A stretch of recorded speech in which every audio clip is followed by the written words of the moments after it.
Assalamualaikum warahmatullahi wabarakatuh. Yang kami hormati Bapak dan Ibu Dewan Juri. Revolusi Industri 4.0 berdampak besar pada sektor ekonomi nasional, seperti semakin masifnya penggunaan e-money. Berdasarkan data Bank Indonesia tahun 2019, e-money mengalami tren peningkatan yang signifikan, dibuktikan dari jumlah, volume, dan transaksi yang terus mengalami lonjakan setiap tahunnya. Meski efisien, e-money juga memiliki potensi untuk memicu inflasi melalui pola perilaku konsumtif, apalagi Bank Indonesia memiliki kebijakan less cash society yang membuat e-money menjadi pilihan utama transaksi ekonomi di masa depan. Mengingat perkembangan ekonomi digital dengan berbagai risikonya tidak dapat dihindarkan, inflasi perlu diberikan perhatian ekstra. Apalagi tujuan utama pembangunan ekonomi untuk meningkatkan kesejahteraan masyarakat tidak dapat dicapai hanya melalui pertumbuhan ekonomi yang tinggi, namun juga perlu didukung inflasi yang rendah dan stabil. Berangkat dari problematika tersebut, maka saya, Muhammad Wahyu Syafiul Mubarak, Saya Belinda Yordani. kami delegasi dari Universitas Airlangga Excellence with Morality dengan bangga mempersembahkan Sakuku, aplikasi pengontrol transaksi e-money guna membantu mencegah tindakan konsumtif menuju pembangunan ekonomi inklusif Indonesia. Berikut merupakan tujuan dari penelitian ini. Yang pertama adalah mendeskripsikan gambaran umum tingkat inflasi dan penggunaan e-money di Indonesia pada Mei 2011 hingga Agustus 2019. Kemudian yang kedua, menganalisis pengaruh penggunaan e-money terhadap tingkat inflasi di Indonesia. Kemudian yang ketiga, mengaplikasikan konsep Sakuku dalam mengontrol konsumsi yang dilakukan melalui transaksi e-money. Selanjutnya merupakan manfaat dari penelitian ini. Yang pertama, sebagai sumbangan ilmu pengetahuan terkait pengaruh penggunaan e-money terhadap tingkat inflasi di Indonesia. Kemudian yang kedua adalah sebagai acuan bagi pemerintah dalam pembuatan kebijakan yang membutuhkan prediksi tingkat inflasi menuju pertumbuhan ekonomi inklusif Indonesia. Kemudian yang ketiga, sebagai upaya pencegahan nyata tahap awal terkait sikap konsumtif yang dapat mempengaruhi stabilitas tingkat inflasi di Indonesia. Guna mencapai tujuan penelitian yang kami usung, dalam penelitian ini kami menggunakan data sekunder yang didapatkan dari Bank Indonesia. Data tersebut berupa data inflasi dan jumlah transaksi e-money menurut bulan, mulai Mei 2011 sampai dengan Agustus 2019. Langkah yang kami lakukan dalam penelitian ini adalah, pertama, melakukan analisis statistika deskriptif dalam mendeskripsikan gambaran umum tingkat inflasi dan transaksi e-money. Dua, melakukan analisis regresi non-parametrik dengan pendekatan estimator kernel. Yang ketiga, membuat dan mengembangkan aplikasi Sakuku sebagai alternatif solusi berdasarkan hasil analisis sebelumnya. Berikut merupakan hasil penelitian kami. Dalam perkembangan perekonomian Indonesia, nilai inflasi dari waktu ke waktu terus mengalami fluktuasi. Dalam 8 tahun terakhir, inflasi tertinggi terjadi pada Agustus 2013 sebesar 8,79%. Dan terendah terjadi pada Maret 2019 sebesar 2,48%. Sedangkan volume transaksi e-money dalam 8 tahun terakhir ini mengalami tren kenaikan setiap tahun. Kenaikan yang paling signifikan terjadi pada akhir tahun 2017 dan awal tahun 2018. Hal ini menunjukkan tingginya minat masyarakat terhadap penggunaan dan permintaan e-money. Sebelum masuk pada analisis statistika inferensi, berikut merupakan justifikasi dalam menentukan metode analisis yang tepat. Merujuk pada tujuan penelitian ini yang ingin menganalisis pengaruh transaksi e-money terhadap tingkat inflasi, analisis regresi menjadi metode yang tepat. Mengingat analisis regresi merupakan suatu teknik analisis dalam statistika yang dapat menjelaskan hubungan kausalitas antara variabel respon dan variabel prediktor. Sebagaimana yang telah diketahui bersama, penentuan jenis regresi yang tepat dapat dilakukan berdasarkan plot hubungan antar variabel. Jenis regresi yang digunakan akan sangat menentukan model dan kesimpulan akhir. Untuk itu, pemilihan jenis regresi ini memegang andil yang sangat penting. Berdasarkan plot berikut diketahui bahwa hubungan antara inflasi sebagai variabel respon dan volume transaksi e-money sebagai variabel prediktor tidak memiliki bentuk pola tertentu. Pola ini tidak dapat diasumsikan dengan bentuk linier, kuadratik, dan bentuk lainnya. Hal ini membuktikan bahwa terdapat komponen non-parametrik di sana, di mana kurva dari fungsi regresi tidak diketahui, sehingga regresi non-parametrik menjadi metode yang sesuai untuk permasalahan ini.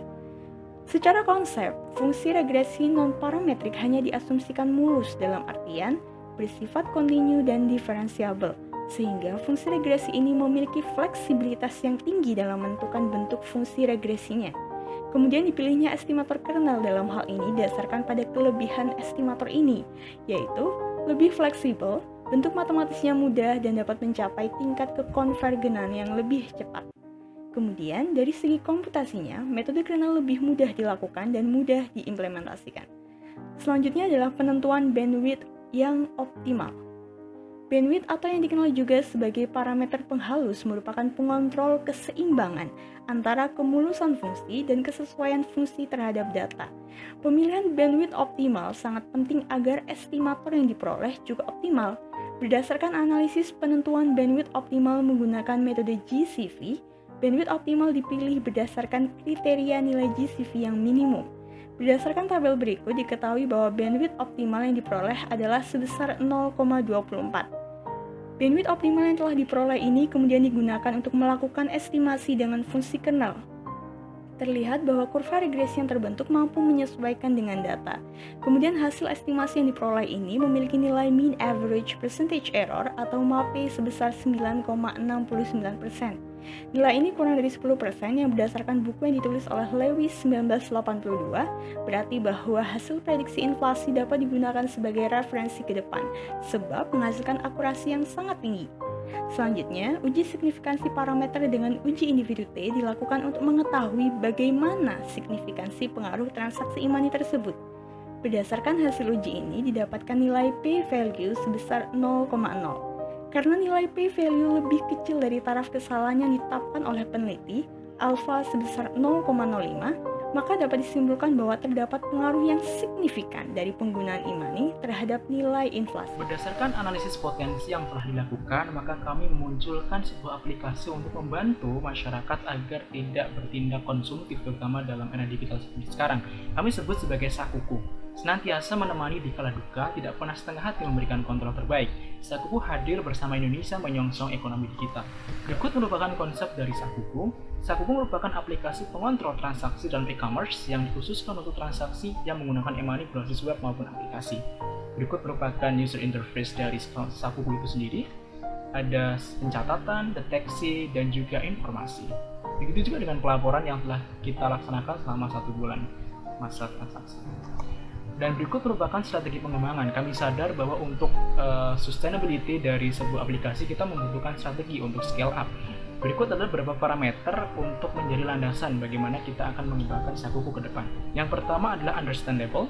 Ini adalah aspek teknis dari pengembangan aplikasi bagaimana Sakuku dapat dimengerti oleh para konsumen yang suka bertransaksi online. Kemudian parameter adaptable. Sakuku berusaha untuk senantiasa adaptif terhadap perubahan dengan melihat market pasar, analisis pesaing, tren pengguna, sampai keselarasan terhadap kebijakan pemerintah. Kemudian yang ketiga adalah aligned business. Sakuku berusaha terhubung dengan berbagai macam bisnis online guna mendukung kebutuhan bisnis masa depan melalui solusi teknologi. Ini menjadi bagian dari kolaborasi yang akan dilakukan oleh Sakuku di masa depan. Kemudian yang keempat adalah cost effective. Kolaborasi dengan berbagai macam aspek keuangan menjadi penting untuk dilakukan. Dan yang terakhir adalah moderately future oriented, mendukung daily operation jangka pendek dan jangka panjang, baik model baru, sistem baru, dan juga teknologi baru. Dan berikut merupakan kesimpulan yang dapat diambil setelah pembahasan yang telah dilakukan. Yang pertama, nilai inflasi Indonesia dari periode ke periode mengalami fluktuasi, sedangkan penggunaan e-money yang ditunjukkan melalui volume transaksi terus mengalami peningkatan setiap periode. Kemudian yang kedua, transaksi e-money memiliki pengaruh signifikan terhadap laju inflasi. Yang ketiga, Sakuku merupakan aplikasi pengontrol pengeluaran dalam e-commerce yang dikhususkan untuk transaksi yang menggunakan e-money berbasis web dengan teknik pendeteksian adanya perilaku konsumtif dilakukan melalui identifikasi pola transaksi berdasarkan data yang diinput. Berikut merupakan saran pengembangan yang bisa dilakukan. Yang pertama adalah penelitian selanjutnya perlu dikembangkan dengan lebih dari satu variabel prediktor karena penelitian ini masih terbatas hanya pada satu variabel prediktor. Tentunya agar hasil penelitian semakin relevan dengan apa yang terjadi di lapangan. Kemudian yang kedua adalah peningkatan kerjasama dengan pemerintah, pelaku e-commerce, dan konsultan keuangan perlu dilakukan untuk pengembangan Sakuku sebagai salah satu upaya pencegahan inflasi di sektor ekonomi nasional. Kemudian yang ketiga, penggunaan e-money perlu semakin ditingkatkan keamanannya untuk melindungi data pribadi konsumen dan nilai uang yang tersimpan di dalamnya, mengingat penggunaan yang masif di kalangan masyarakat saat ini, sehingga hal ini penting untuk turut menjaga stabilitas nilai inflasi untuk pertumbuhan ekonomi inklusif Indonesia. Bapak dan Ibu Dewan Juri yang kami hormati, mahasiswa tidak menjanjikan perubahan, tetapi mahasiswa senantiasa memberikan harapan untuk berubah dari Universitas Airlangga untuk Indonesia yang lebih baik dan bermartabat. Sekian presentasi dari kami. Wassalamualaikum warahmatullahi wabarakatuh.